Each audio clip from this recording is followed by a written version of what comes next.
তো এই চো আমার লাডলা ঘুমে দিয়ে উঠে গেছে, উঠে একটুখানি কিছু নাস্তা দিয়ে দিলাম, ও নাস্তা করছিল। তো hello guys, welcome back my channel. পূজাতে কেমন আছো তোমরা? আই হোপ কি তোমরা খুবই ভালো আছো, আর আমিও খুবই ভালো আছি। তো এখানে দেখো আমার হাজব্যান্ড মটন নিয়ে আসলো, বললো কষা মটন বানাও ঝাল ঝাল করে। তার মানে চলো ঠিক আছে। দুপুরবেলা খুব বৃষ্টি হয়েছে, ইচ্ছে মতন বৃষ্টি হয়েছে, অন্ধকার করেছিল, আর একটা ভ্রামদানা আওয়াজ হলো যে বিজলি চমকালো। তো এখানে দেখো মাংসটা আমি ভালো করে বেছে টেছে ধুয়ে নিয়েছি, ধুয়ে টুয়ে রেখে দিচ্ছি, আর কুকার বসিয়ে দিলাম। দিয়ে দেবো মাস্টার অয়েল, মাস্টার অয়েলটা একটু বেশি করে দেবো। তারপরে যে বড় বড় করে একটু আলু কেটেছিলাম, এই আলুটা দিয়ে দেবো, একটু হলুদ আর একটু নুন দেবো, লাল লাল করে ফ্রাই করে নেব সুন্দর করে। আর এখানে কিছুটা গোটা গরম মশলা নিয়েছিলাম। গরম মশলার মধ্যে ছিল লং, এলাচি, বড়ি ইলাইচি, দালচিনি আর গোলমরিচ।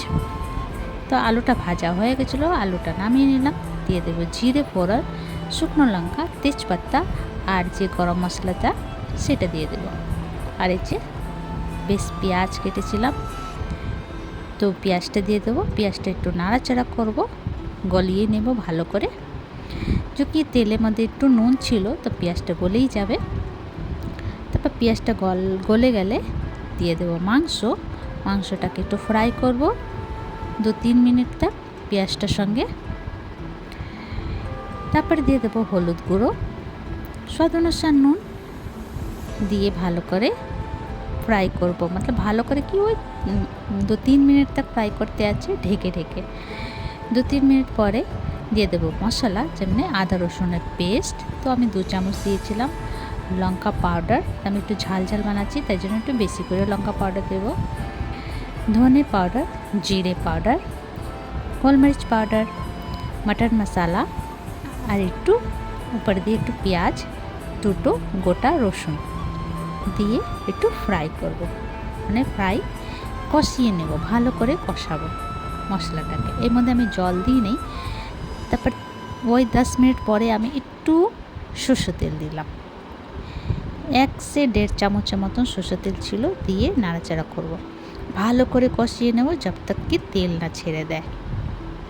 তো এখানে দেখো তেল ছেড়ে দিয়েছে, ভালো করে কষিয়ে নিয়েছি। এইবার আমি জল দিয়ে দেব। তো আমি নর্মালে জল দিয়েছি, তোমরা চাইলে সুষুম জল দিতে পারো। তারপরে আমি এখানে গরম মশলা দিয়ে ভালো করে মিলিয়ে নেব। তারপরে একটু সিটি লাগাই দেবো।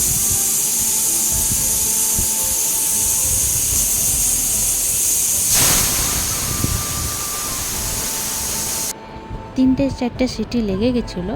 তো দেখো এই যে এসে গেল না মুখে জল।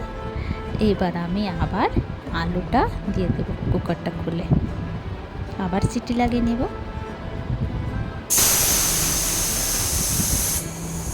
তবে আমি আলু দিয়ে একটাই সিটি লাগিয়েছিলাম, তো গলে গেছে। এইবার আমি বার করে নেব। তো এই যে দেখো।